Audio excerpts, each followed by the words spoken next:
নমস্কাৰ বন্ধু বান্ধৱীসকল পুনৰবাৰ সকলোকে স্বাগতম জনাইছোঁ আমাৰ জব এডুকেশ্যন ইউটিউব চেনেল জ্ঞান পোহৰলৈ। বন্ধু বান্ধৱীসকল আজি আপোনালোকৰ বাবে এই ভিডিঅ'টিত পুনৰ অসম চৰকাৰৰ ফালৰ পৰা ADRE 2.0 আৰু আসাম পুলিচৰ এক গুৰুত্বপূৰ্ণ খবৰ লৈ আহিছোঁ।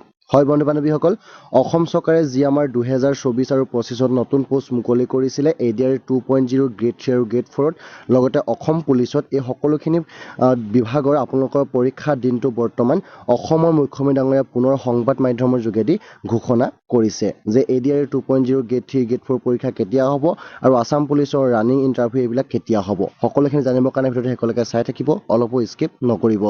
যদি ভিডিঅ'টো চাই ভাল পালে লাইক কৰিব আৰু লগতে আপোনাৰ বন্ধু বান্ধৱীলৈ ভিডিঅ' যিমান পাৰে শ্বেয়াৰ কৰিব। চ' ফ্ৰেণ্ডছ, আজি ভিডিঅ'টো পলম নকৰি বলক আজি তথ্যখিনিৰ ফালে আগবাঢ়োঁ।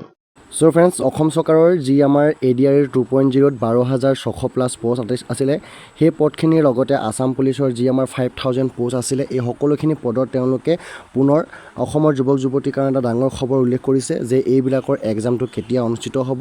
চ' দেখা পাইছে বন্ধু বান্ধৱীসকল, আসাম পুলিচৰ যিবিলাক আমাৰ আৰক্ষী ইণ্টাৰভিউ হ'ব, অৰ্থাৎ ৰানিং আৰু যিবিলাক ইণ্টাৰভিউ হ'ব, এই সকলোবিলাক তেওঁলোকে জুলাই মাহত অনুষ্ঠিত কৰিব বুলি অসম চৰকাৰৰ মুখ্যমন্ত্ৰী ডাঙৰীয়াই ঘোষণা কৰিছে। আৰু যিবিলাক ADRE 2.0ত তৃতীয় বৰ্গৰ চতুৰ্থ বৰ্গত 12,600+ পদ মুকলি হৈ আছে, সেইখিনি পদৰ তেওঁলোকে ইণ্টাৰভিউটো অৰ্থাৎ এক্সামবিলাক তেওঁলোকে আগষ্ট আৰু ছেপ্টেম্বৰ মাহত অনুষ্ঠিত কৰিব বুলি উল্লেখ কৰিছে। গতিকে বন্ধু বান্ধৱীসকলে যদি এই কথাটো সঠিকভাৱে ল'ব পৰা নাই, তেন্তে আপোনালোকে মুখ্যমন্ত্ৰী ডাঙৰীয়া যিটো ভিডিঅ' কনফাৰেন্স আছে সেইটো আপোনালোকে ভালদৰে শুনি ল'লে মানে আপোনালোকে এই তথ্যখিনি বিশ্বাস কৰিবলৈ বাধ্য হ'ব। গতিকে বন্ধু বান্ধৱীসকলে এতিয়া যিমান পাৰে এই সকলোখিনিৰ কাৰণে প্ৰিপেৰেশ্যন চলাব।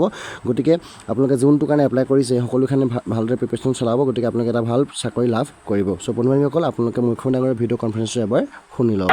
জুলাই মাহত পুলিচৰ ইণ্টাৰভিউ হ'ব, আগষ্ট ছেপ্টেম্বৰত গ্ৰেড 3 গ্ৰেড 4ৰ ইণ্টাৰভিউ হ'ব, ঠিক আছে।